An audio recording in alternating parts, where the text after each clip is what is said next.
Okay, so the 2021 NFL season is officially upon us, and I want to give some of my NFC division predictions right here, right now. So I'm going to start off with the NFC conference, and I'm going to go with the NFC North as the first division I break down. So when it comes to the NFC North, I have the Green Bay Packers in 2021 winning the NFC North for the third straight year. I believe the Green Bay Packers are going to go 11-6. They'll win the division. I have the Minnesota Vikings actually finishing as a wild card team. I have them finishing second place in that division with a 10-7 record. Okay, and I think the Chicago Bears, they're going to be an 8-win team. I think that they're kind of an average roster. They'll finish third in this division. They'll go 8-9 in a 17-game season. And the Detroit Lions, I believe they're still rebuilding. They'll go 4-13 in 2021. So let's unpack all these things. Let's start off with Green Bay. I think Green Bay is the obvious winner of this division. Obviously, Aaron Rodgers, he's amazing. He's still an elite quarterback, the most talented quarterback the NFL has ever seen, in my opinion. I think that he's going to have another MVP caliber season, and he's in his third year under Coach Matt LaFleur, so he's going to be even more comfortable in that system. You know, the chemistry is there with his wide receivers. He has a real run game with Aaron Jones, A.J. Dillon, and the Packers also drafted a running back out of Mississippi State this past year. I believe his name is Kalen Hill. Someone correct me if I'm wrong, but I believe it's Kalen Hill. Yeah, so Aaron Rodgers, he has good running backs that will take the pressure off of him. Green Bay has the ability to be a balanced football team once again.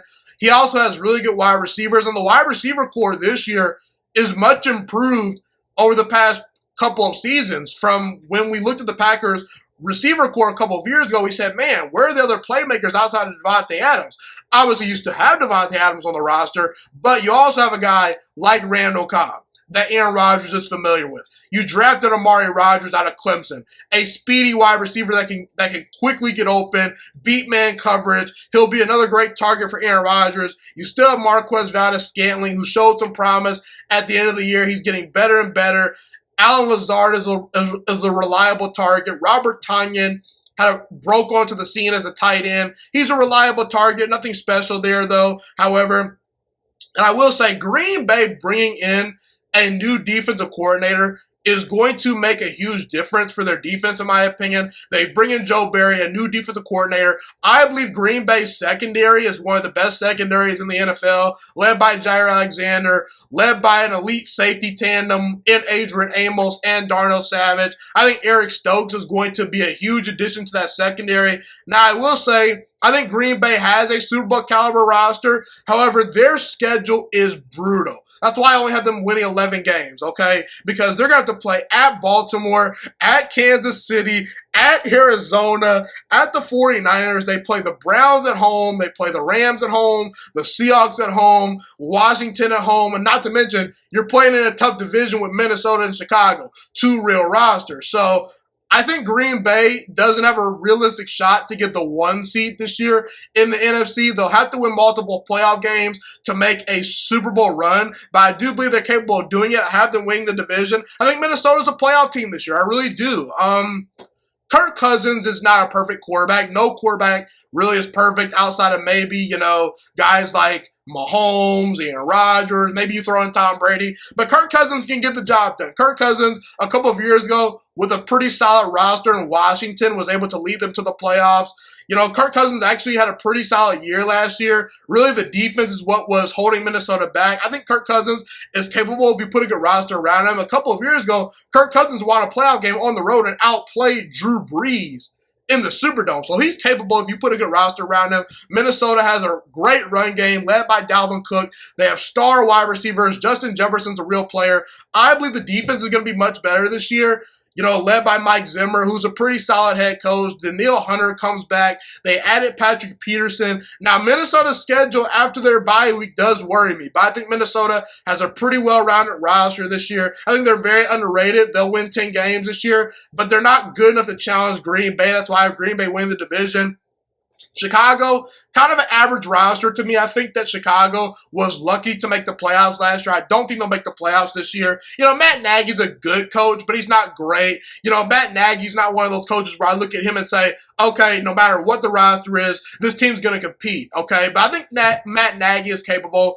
You add Justin Fields, who's going to be a star quarterback eventually once he really develops. But I think that in year number one, this being his rookie season, we should not expect Justin Fields to carry the Chicago Bears roster to the playoffs. And let's be real, Justin Herbert played amazing last year as a rookie. The Chargers only won 7 games. Deshaun Watson, his rookie season, played amazing. The Texans were 500 when he played games before he got injured. So Justin Fields is awesome. I do believe the future is bright, but the offensive line really worries me in Chicago. The roster's kind of average.